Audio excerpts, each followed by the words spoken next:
Dear students, आज के video lecture में सेकेंड सेम मैकेनिकल एवं सिविल इंजीनियरिंग के छात्रों के लिए अप्लाइड मैकेनिक्स का 6वां चैप्टर मशीन।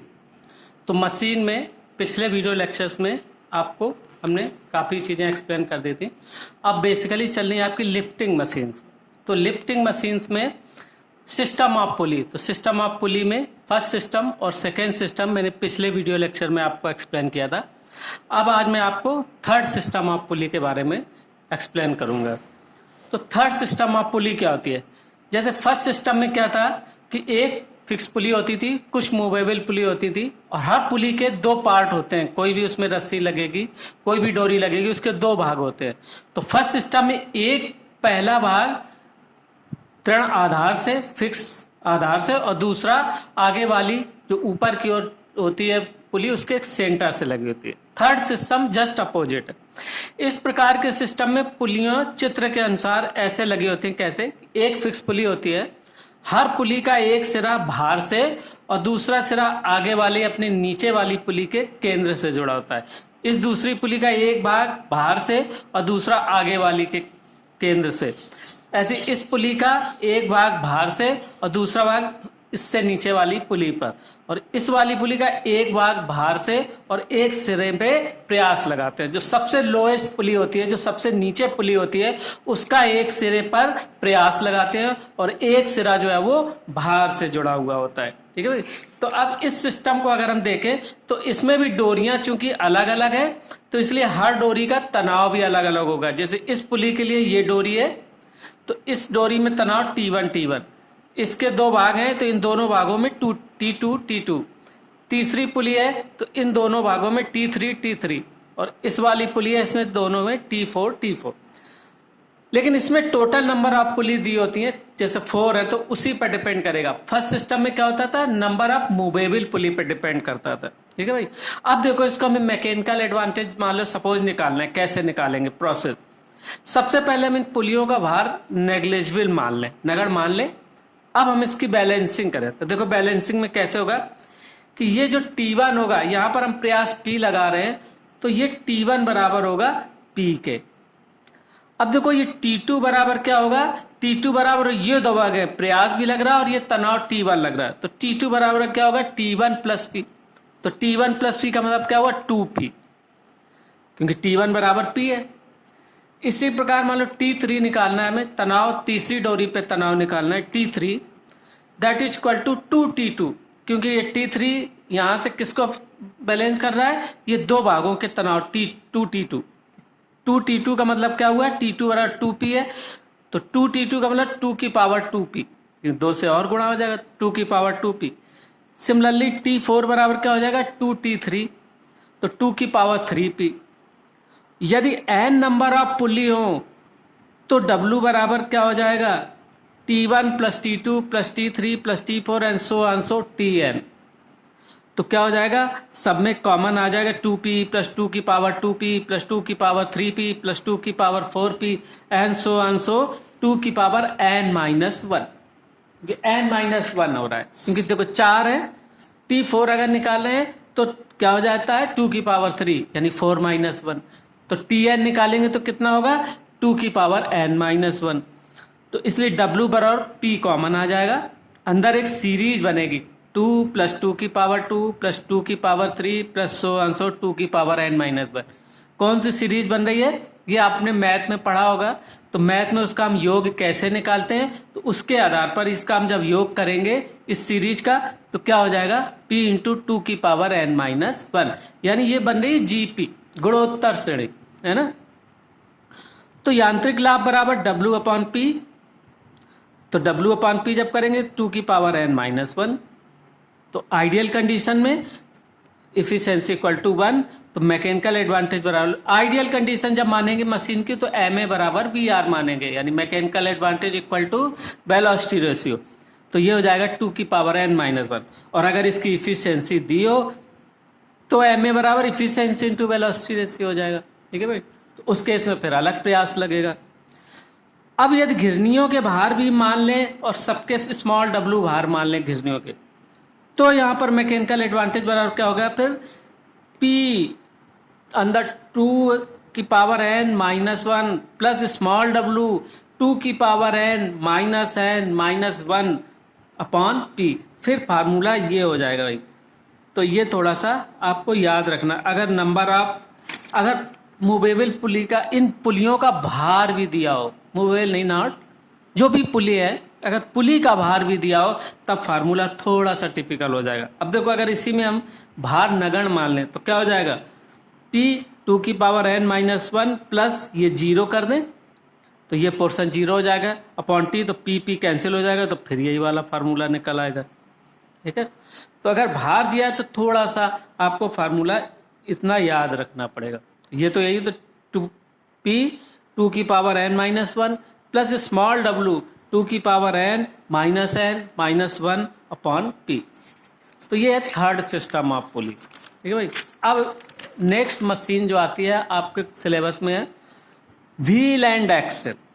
अब व्हील एंड एक्सेल दो तरीके से बनाते हैं। अब देखो इस समय क्योंकि लैब में आप नहीं आ रहे हैं, लैब में लगे हुए हैं ये, तो व्हील एंड एक्सेल क्या होता है, एक पहिया तथा एक धुरा एक ही शैफ्ट पर आपस में फिक्स होते हैं। ये शैफ्ट है और यहाँ दोनों जगह वियरिंगों पर एक तो टिका दिया, यहाँ पर पहिया माउंट किया हुआ है। जब हम पहियों को ऐसे घुमाएंगे तो ये एक्सेल भी घूमता है। तो ये कह रहा था व्हील एंड एक्सेल, पहिया और धुरा। एक पहिया तथा एक धुरा एक ही एक्स शैफ्ट पर आपस में फिक्स होते हैं और एक ही दिशा में घूमते हैं। भाई ऐसे पहिया अगर ऐसे घूमेगा तो एक्सेल भी ऐसे ही घूमेगा।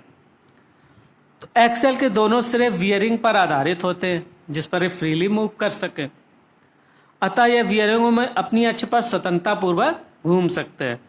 पहिए पर रस्सी लपेट कर उसके स्वतंत्र सिरे पर प्रयास लगाया जाता है। ये पहिए पर ऐसे ऐसे ऐसे ऐसे ऐसे रस्सी लपेटी और यहाँ पर हम एक पलड़ा लगा देते हैं, इसमें भार रखते जाते हैं। जैसे ही भार रखेंगे तो ये ऐसे इसको चलाने की कोशिश चलेगा। और धुरे में अपोजिट डायरेक्शन में हम लपेट देते हैं। तो जब ये पहिए में डोरी खुलेगी नीचे को आएगा तो धुरे में भार ऊपर की ओर चढ़ेगा। तो यही तो हमारा पर्पज है, प्रयास लगा के भार को उठाना है। तो this is the lifting machine. तो चित्र के अनुसार एक्सेल तथा व्हील पर रस्सियां विपरीत दिशा में लिपटी होती हैं, अतः घुमाने पर यदि पहिए पर रस्सी खुलती है, उतरती है, तो धुरे पर लिपटती है। तो अब देखो, अब मान लो कि इस पहिए का डाया कैपिटल डी, इस एक्सेल का डाया स्मॉल डी, और डब्ल्यू जो है वो उठाया जाने वाला भार, और पी इज द प्रयास जो हम मशीन पर लगाते हैं पहिए पर। तो अगर देखो हम इसके 1 रिवॉल्यूशन को कंसीडर करें, एक चक्कर में देखें क्या होगा। तो एक चक्कर में पहिए से जो डोरी उतरेगी कितनी, इसकी एक पेरीफेरी के बराबर, एक परिधि के बराबर उतरेगी ना। तो प्रयास द्वारा एक चक्कर में चली दूरी पाई कैपिटल डी, क्योंकि इसका डाया डी है तो पेरीफेरी कितनी होती है, अगर किसी भी सर्किल का डाया डी हो तो पेरीफेरी कितनी होती है, परिधि उसकी पाई डी। तो पाई डी डोरी खुलेगी और ये भी एक चक्कर घूमेगा तो धुरे में जो डोरी लिपटेगी वो पाई इंटू स्मॉल डी। तो वेलोसिटी रेशियो क्या होता है, प्रयास द्वारा चली गई दूरी यानी विस्थापन अपॉन भार द्वारा चली गई दूरी। ऊपर को भार उठा तो विस्थापन यानी displacement of effort upon displacement of load. तो उसके आधार पर pi capital D upon pi small D that is equal to capital D upon D. In ideal condition velocity ratio equal to mechanical advantage. तो ये pi capital D over D कर लो या capital R over are अगर त्रिज्या दी हो। ठीक है भाई। अब देखो इससे और हमें मैकेनिकल एडवांटेज बढ़ाना है कि हमें उतना ही भार उठाना है और हमें और कम प्रयास लगाना हो, तो हम क्या करते हैं, डिफरेंशियल व्हील एंड एक्सेल बनाते हैं। इसी व्हील एंड एक्सेल को थोड़ा सा इम्प्रूव करके हम डिफरेंशियल व्हील एंड एक्सेल बनाते हैं। तो ये सिंपल व्हील एंड एक्सेल का एक इम्प्रूव फॉर्म है। तो कुछ जैसा ये चित्र में दिख रहा है, इसमें 2 एक्सेल हैं, एक ये डाया का है स्मॉल d1 और एक ये इसके अंदर एक छोटा सा डाया का स्मॉल d2, और फिर इनको वियरिंग में लगा दिया और व्हील एक ही लगा दिया। तो अब इसके अनुसार रस्सी लपेटकर प्रयास पी तो पहिए पे लगाया जाएगा और यहां पर क्या होगा, अब ये बाहर उठेगा तो कुछ तो डोरी इसमें लिपटेगी और कुछ डोरी इससे खुलेगी। तो जो चली गई दूरी होगी पाई d1 स्मॉल d1, अगर स्मॉल आया है तो पाई d1 माइनस पाई d2, और वो 2 भागों में चलेगी। तो पाई d1 minus pi d2 upon 2 के बराबर डिस्प्लेसमेंट होगा लोड का। यही इसमें एक्सप्लेन किया। देखो जब आप पढ़ोगे तो समझ में आ गया कि मान लो कि पहिए पर से डोरी खुलती है तो कैपिटल डी इसका डाया है, तो पाई कैपिटल डी डोरी तो खुलेगी and displacement of effort pi capital D, और उतने एक चक्कर में एक्सेल ए पर डोरी लिपटेगी पाई डी1 और एक्सेल बी पर डोरी खुलेगी पाई डी2। तो दोनों का डिफरेंस हो गया पाई डी1 माइनस पाई डी2, और दो भागों में देखो ये दो भाग हो गए ना इसके रस्सी के, तो इतनी, तो ये जिसका जो डिस्प्लेसमेंट होगा पाई D one minus pi D two upon 2। तो इसका मतलब लोड का विस्थापन हो गया पाई D one minus pi D two upon 2, भार का विस्थापन।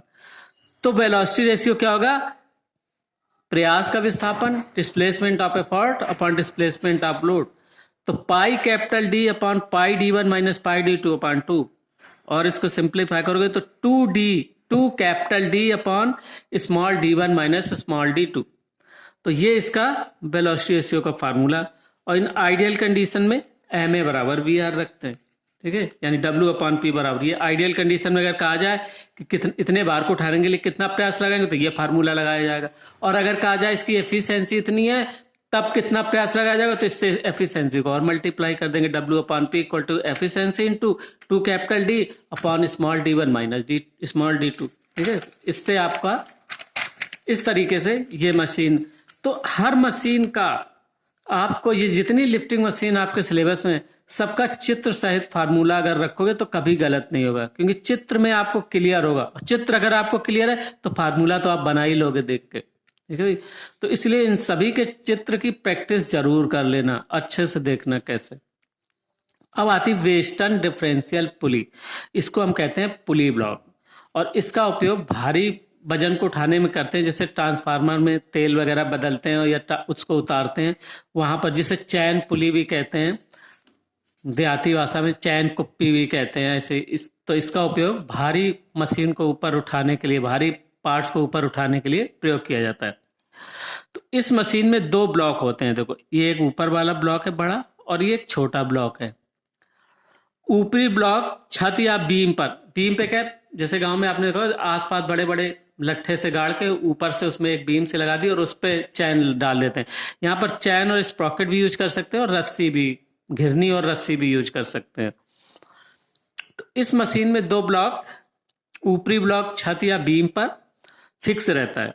ऊपर वाले ब्लॉक पर 2 पुलियां, देखो एक ये पुली है और एक ये स्मॉल डाया की पुली है, इसी शेफ्ट में माउंट रहती है यहाँ पर। जब ये घूमेंगी तो दोनों घूमती हैं, तो एक साथ घूमती हैं। इन दोनों पुलियों के व्यासों में कुछ अंतर अवश्य होता है। निचले पुली ब्लॉक में एक ही पुली होती है, और उठाया जाने वाला भार डब्लू निचले ब्लॉक में ही लटकाया जाता है। अब देखो इसकी क्रिया कैसे होगी। एक एंडलेस रस्सी या चैन बड़ी पुली यानी पुली नंबर 1 पर होते हुए निचले ब्लॉक की पुली से लपेटते हैं, और अंत में छोटी पुली को लपेटा जाता है। इस प्रकार बड़ी पुली 1 पर लिपटने से पहले तथा छोटी पुली 2 पर लिपटने के पश्चात रस्से का भाग ढीला होता है। रस्से पर प्रयास पी लगाते हैं, यहाँ पर ऐसे खींच के प्रयास पी लगाते हैं। तो जब हम प्रयास पी लगेंगे तो इस पे डोरी चढ़ेगी और इतनी डोरी नीचे उतरेगी, है ना। तो अब मान लो कि ऊपरी ब्लॉक में बड़ी पुली 1 नंबर का व्यास मान लो कैपिटल D1 और छोटे का D2। तो एक चक्कर में बड़ी पुली पर लिपटी रस्सी पाई कैपिटल D1 जो कि होगा प्रयास का विस्थापन, और एक चक्कर में रस्से का भाग पाई D1 दूरी से ऊपर उठेगा, क्योंकि पुली 1 के चक्कर में पुली 2 भी एक चक्कर लगाएगी, इसलिए इस पर लिपटा रस्सा भाग बी में पाई D2 दूरी से ये थोड़ा नीचे आएगा। अब क्योंकि ए भाग पाई D1 ऊपर उठता है और बी भाग पाई D2 नीचे आता है, इसलिए निचली पुली पर रस्से की शुद्ध चाल जो नेट स्पीड होगी पाई D1 माइनस पाई D2। अब क्योंकि ए तथा बी भागों के बीच निचली पुली है, इसलिए भार डब्ल्यू द्वारा चली गई दूरी अब ये 2 भागों पे उठेगी। तो क्या होगा, pi capital D1 minus pi capital D2 upon 2। तो वी आर बराबर प्रयास का विस्थापन बटे भार का विस्थापन। तो ये अगर ये चित्र पता है तो आप क्लियर समझ लेंगे। तो जैसे रस्सी ऐसे हम खींचेंगे, प्रयास लगाएंगे ऐसे यहां से, तो ये इसके इस वाले में पाई कैपिटल D1 तो ऊपर चढ़ेगी और पाई कैपिटल D नीचे उतरेगी और थोड़ी सी स्लैक होगी, और फिर इसके बाद ये दो भागों में बढ़ जाएगी। तो इसमें जो चली गई बाहर की कुल दूरी होगी pi capital D1 minus pi capital D2 upon 2। तो फाइनली फार्मूला क्या आएगा, 2 capital D1 upon D1 minus D2। तो वेलोसिटी रेशियो बराबर 2 capital D1 upon D1 minus D2, तो कैपिटल D1। और अगर इसमें स्प्रॉकेट बनी है और चैन लगाते हैं, तो अगर मान लो रस्सी की जगह चैन लगी हो और मान लो पुली नंबर 1 में दांतों की संख्या T1 और पुली नंबर 2 में इसमें दांतों की संख्या मान लो है T2, तो यही फार्मूला हो जाएगा 2T1 upon T1 minus T2। तो अब न्यूमेरिकल प्रॉब्लम में कभी कभी चैन भी लगी होती है, और इसको बोलते भी कभी कभी चैन कुप्पी, है ना, या पुली ब्लॉक। टेक्निकल नेम पुली ब्लॉक है, या इसका जो आविष्कार किया था वेस्टन ने किया था, तो इसीलिए इसका नाम है वेस्टन्स डिफरेंशियल पुली। ठीक है भाई, तो ये पुली से रिलेटेड आपकी सारी। अब नेक्स्ट मशीन आती है स्क्रू जैक। ठीक है भाई, स्क्रू जैक। स्क्रू जैक सभी लोगों ने देखा होगा कि जब कार के में टायर चेंज करते हैं या किसी भारी वाहन का टायर चेंज करते हैं तो नीचे जैक लगाते हैं। ऑलमोस्ट अब तो हाइड्रोलिक जैक का उपयोग किया जाता है, लेकिन पहले स्क्रू जैक का भी उपयोग करते थे, ऐसे लगा के, और हैंडल ऐसे ऐसे घुमाते जाते थे हैंडल, तो वो ऊपर को उठता जाता है, ये प्लेटफॉर्म ऊपर को उठेगा, यानी ये स्क्रू के सिद्धांत पे काम करता है। तो यहाँ पर एक ऐसे बॉक्स होता है या ऐसे स्टैंड, और ये मैक्सिमम यहाँ तक आएगा, प्लेटफॉर्म इसके सबसे लोएस्ट पॉइंट पर आएगा, तो जो इसकी जो चौड़ाई होगी पूरे स्क्रू की लेंथ के बराबर रखी जाती है। तो इसमें मुख्य भाग क्या होता है, एक चूड़ीदार छड़। ये चूड़ीदार छड़ है जिसे हम स्क्रू कहते हैं, यही स्क्रू कहलाता है। यह शक्तिशाली स्क्रू एक स्थिर ढिबरी में घूमकर ऊपर या नीचे होता है। इसको ऐसे ऐसे घुमाएंगे, ये सबसे लोएस्ट पॉइंट पर प्लेटफॉर्म नीचे आ जाएगा, फिर इसको वाहन के नीचे लगाएंगे और फिर इसको ऐसे ऐसे हैंडल घुमाएंगे। इस हैंडल को जब घुमाएंगे तो ये ऊपर उठता जाएगा, तो हमें थोड़ा सा उठाना है, यानी स्क्रू जैक की सहायता से हम भारी वाहन को या भारी चीज को थोड़ी दूर तक लिफ्ट कर सकते हैं। अब ऐसा नहीं कि छत में चढ़ाना है तो स्क्रू जैक का उपयोग करेंगे, नहीं। किसके लिए उपयोग करते हैं, केवल ऑटोमोबाइल फील्ड में, जबकि हम टायर वगैरह चेंज करते हैं कार का, ठीक है, तो उसमें हम इस जैक को लगाते हैं, थोड़ी दूरी तक उठाना है। तो इसमें मुख्य भाग एक चूड़ीदार छड़ जिसे स्क्रू कहते हैं, इसको, इस वाले। ये शक्तिशाली स्क्रू एक स्थिर ढिबरी में घूमकर ऊपर या नीचे होता है। यह ढिबरी स्क्रू जैक की बॉडी में फिक्स होता है। इसके स्क्रू पर एक हैंडल का प्रबंध करते हैं और उठाया जाने वाला डब्लू स्क्रू के हेड पर, यहाँ पर एक प्लेटफॉर्म सा बना देते हैं और इसी पर टिकाते हैं जो बाहर उठाना है। समानता बॉडी में ही चूड़ियाँ काटकर ढिबरी का काम लिया जाता है। अब मान लो कि इस हैंडल की लंबाई सेंटर से यहाँ तक की L तथा स्क्रू की पिच, यानी दो चूड़ियों के बीच की दूरी को पिच कहते हैं, ये सभी लोग जानते होंगे, पढ़ा होगा साइंस में। तो स्क्रू की पिच मान लो स्मॉल p। अब हैंडल को एक चक्कर घुमाने में जब हमें 1 रिवोल्यूशन देंगे तो इसमें हमने क्या लगाया, प्रयास लगाया, हैंडल में लगाया प्रयास, इसको घुमाया, तो एक रिवोल्यूशन में प्रयास द्वारा चली गई दूरी कितनी हो जाएगी, 2πr होती है ना, ये त्रिज्या का काम करेगी। जब ये पूरा चक्कर घुमाएंगे तो ये जस्ट लाइक सर्किल का बन जाएगा, तो ये रेडियस का काम करेगा L। तो रेडियस किसी भी वृत्त का जो पेरीफेरी क्या होती है, 2πr, तो यही दूरी होगी 2πL चलेगा, और एक ही चक्कर में एक पिच के बराबर ऊपर उठेगा, तो भार द्वारा चली गई दूरी कितना होगा, उसके पिच के बराबर। तो बेगा अनुपात क्या हो गया, प्रयास द्वारा चली गई दूरी बटे भार द्वारा चली गई दूरी, तो क्या हो गया 2πL अपॉन स्मॉल p। तो इन आइडियल कंडीशन इफिशिएंसी 1 या 100%, तो mechanical advantage equal to capital W upon P equal to 2πL upon P। तो स्क्रू जैक का उपयोग काफ़ी बड़े बोझों को थोड़ी दूरी तक उठाने में किया जाता है। सामान्यतः इनका प्रयोग मोटर गाड़ियों आदि के पहिए बदलने हेतु उन्हें उठाने में किया जाता है। अब देखो इसी को थोड़ा सा इम्प्रूव भी करते हैं, तो हम डिफरेंशियल स्क्रू जैक भी बना लेते हैं, हालांकि वो आपके सिलेबस में नहीं है। तो यहाँ पर एक बड़ा स्क्रू होता है और उसके अंदर एक छोटा स्क्रू चलता है। तो जब एक चक्कर घुमाते हैं तो बड़ा स्क्रू तो ये ऊपर को चलेगा कैपिटल पी के बराबर, और उसमें एक स्मॉल स्क्रू थोड़ा सा नीचे जाएगा स्मॉल पी। तो ये वाला जो फार्मूला होगा 2πl/p माइनस पी हो जाएगा। अब p माइनस पी का डिफरेंस अगर बहुत कम होगा तो वेलोसिटी रेशियो का मान बढ़ जाएगा, है ना, और दैट इज इक्वल टू, इसी को हम वेलोसिटी रेशियो भी कहते हैं। तो वेलोसिटी रेशियो का मान बढ़ जाएगा, तो वेलोसिटी रेशियो का मान बढ़ जाएगा तो मैकेनिकल एडवांटेज का मान बढ़ जाएगा। और किसी मशीन का अगर मैकेनिकल एडवांटेज बढ़ता है तो निश्चित, अगर मैकेनिकल एडवांटेज बढ़ गया तो हम कम भार लगा के कम प्रयास लगा के अधिक भार उठा सकते हैं। क्यों भाई? क्योंकि वही तो उसका लाभ है उस मशीन का, क्योंकि मैकेनिकल एडवांटेज इक्वल टू होता है W/P, यानी भार बटे प्रयास। तो अगर मैकेनिकल एडवांटेज जितना ज़्यादा हो गया तो क्या हो जाएगा, W बराबर, तो ये P बराबर हो जाएगा W/ma। तो मैकेनिकल एडवांटेज जितना ज़्यादा होगा प्रयास उतना ही कम लगाना पड़ेगा, यानी उतना ही कम प्रयास लगा के ज़्यादा भार उठाएंगे। तो ये हम डिफरेंशियल अगर बना लेते हैं तो ये जस्ट लाइक मैं आपको बता रहा हूँ, हालांकि आपके सिलेबस में है नहीं differential screw jack, simple screw jack है। तो यही फार्मूला हो जाएगा 2πl/p1 माइनस p2 कर लो, या कैपिटल P/स्मॉल p कर लो। अगर दो स्क्रू, एक बड़ा स्क्रू और उसके अंदर एक छोटा स्क्रू लगाते हैं, तो जब हम हैंडल घुमाते हैं तो बड़ा स्क्रू ऊपर जाता है, छोटा स्क्रू थोड़ा नीचे आता है। तो हम डिफरेंस करके क्या करते हैं कि हम p माइनस पी करके वेलोसिटी रेशियो का मान बढ़ा लेते हैं, और उससे हमारा मैकेनिकल एडवांटेज भी बढ़ जाता है। और जब मैकेनिकल एडवांटेज बढ़ जाएगा तो हमारी इफिशिएंसी भी बढ़ जाएगी और हम कम प्रयास लगा के अधिक भार उठा सकते हैं।